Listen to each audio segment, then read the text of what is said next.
you are able to see only rectangle. In top view, you are able to see only rectangle. Please remember length and height. Length and height. Here, length and width. Length and width. Okay. So if the object is like this, you are seeing from front view, then this is the front view, 2 dimension, length and height. And if you come to the top view, you can able to see length and width, 2 objects, 2 dimension object only you are able to see. But you want to see at a time 3 dimension. You need to see the 3 dimension. So now you can observe, friend. This is the thing. Now I am making like this. I am making this like this. Okay. This is one axis. This is one axis, this is second axis, and this is the third axis. But please remember, friends, these 2 axes are perpendicular to each other when it is in this position. When it is this position, these 2 lines are perpendicular to each other. But if you want to the 3D view, you want to see 3D view, then the axis lines, it look like, not exactly, it look like 120 degrees. 120 degrees. Okay, that is the axis line. Okay, now this one is this axis. This is one axis, isometric axis, and this is the second axis, and this is the third axis. Okay, so if you want to see the object in 3 dimension, you need to rotate like this.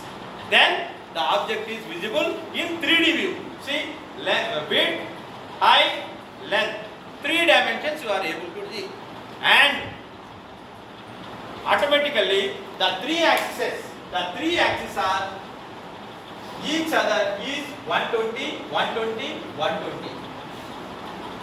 Okay, that is the reason why this is isometric view. Okay, now please see, this is the straight line. What is the angle of straight line? What is the angle of straight line? 180. 180 minus 90. Sorry, 180 minus 120. How much? 60. So 30, 30. Remaining angle is 30, 30. And this is 120.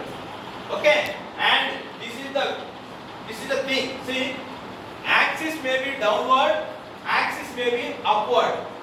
Okay. And I am calling it as, this is the x-axis. This is the y-axis. This is the z-axis. Z-axis may be downward. Z-axis may be upward.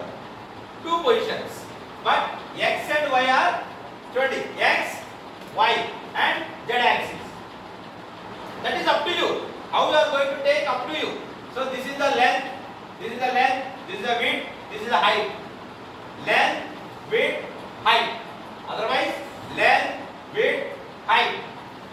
You can take 3 views. Okay, 3-dimensional object. So whenever you are going to start isometric view, immediately what is the first step you need to do? First step is you need to straight line. First step is you need to draw a straight line. This is a reference line. This is reference line, 2H pencil. Right? Then immediately 30 degrees x-axis, 30 degrees another axis. 2 axes. 30 degrees, 30 degrees. This is a standard procedure. Then z-axis may be upward or downward. It may be downward, it may be upward. Depending upon your requirement, you are going to draw axes. Whether it is upward or downward, that will be decided later. Okay, so this is the fundamental, that is introduction of the isometric view, how to start, right? Then